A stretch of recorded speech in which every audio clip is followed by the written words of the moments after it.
Bonjour Afolake. Hello, Hanan. How are you Good doing? morning. Very well. Good How are morning. you? Very well, thank you, Jerry. With bright colors. Very Yeah, nice. happy color, isn't it? Yeah, and it appears as though we haven't seen you in a while. I haven't seen you. You in a haven't while seen me in a on while. Set, you know. Yeah, and then I was on holiday. Yeah, So that's welcome always. I Thank mean, you. you're just going everywhere. It's good. What do you yeah? expect? Yeah, from a tourist. Travel. Travel. I've got to travel. exactly.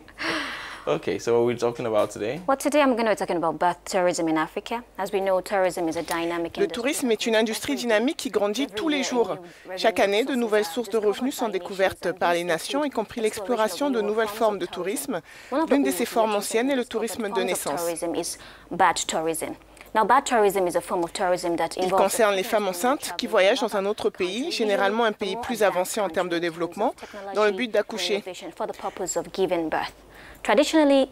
Traditionnellement, l'accouchement en Afrique était une activité privée, parfois pratiquée dans les foyers ou parmi les familles et les amis avec lesquels la mère enceinte était familière, mais aujourd'hui l'histoire est différente.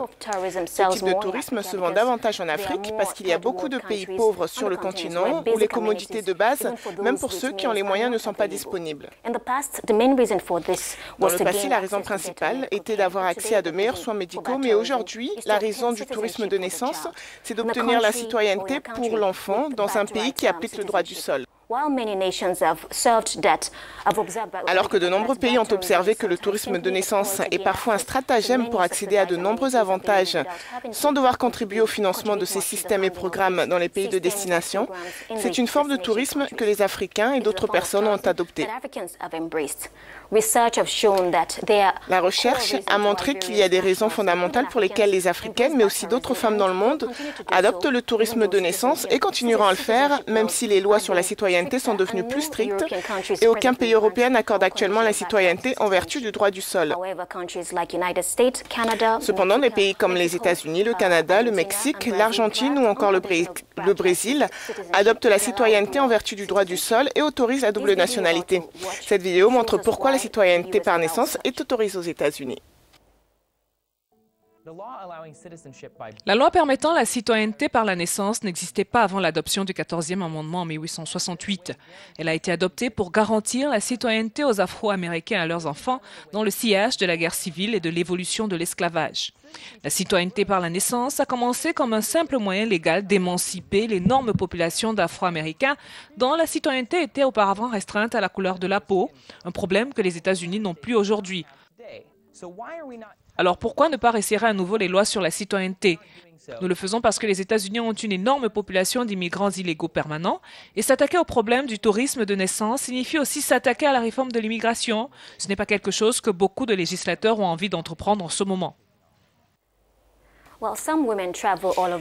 Certaines femmes voyagent à travers le monde pour accoucher, certaines allant même jusqu'en Inde et en Russie pour des raisons diverses. Certaines des raisons du tourisme de naissance comprennent l'accès à l'école publique, les soins de santé, le parrainage pour les parents dans le futur. Le tourisme de naissance est un engagement financier majeur puisqu'il coûte entre 25 000 et 60 000 $. Le service prénatal au Maryland, par exemple, aux États-Unis, pourrait coûter jusqu'à 3 500 $ selon le pays d'origine. Comparé au coût même du service dans un hôpital moyen en Afrique, il est presque 300% plus élevé. Ces femmes bravent les chances d'un vol risqué pendant la grossesse pour avoir la chance d'accéder aux privilèges que le passeport du pays de destination confère aux détenteurs. L'inconvénient de cette forme de tourisme pour les pays de destination est qu'elle donne à tout le monde les moyens d'encombrer les ressources et les systèmes qui seraient mieux répartis parmi les citoyens d'origine de la nation. L'effet sur l'Afrique est cependant beaucoup plus désastreux. Au-delà de la fuite des cerveaux qui devient imminente avec l'exode des populations vers d'autres pays, il n'y a pas d'amélioration dans les systèmes disponibles dans les pays africains parce que quiconque a besoin de meilleurs avantages quitterait simplement le continent pour y accéder.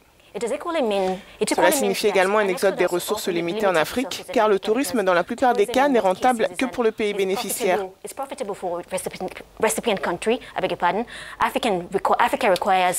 L'Afrique a besoin de plus de revenus pour développer son économie et le montant des revenus réalisés en Afrique et exportés par le biais du tourisme de naissance ne peut être ignoré.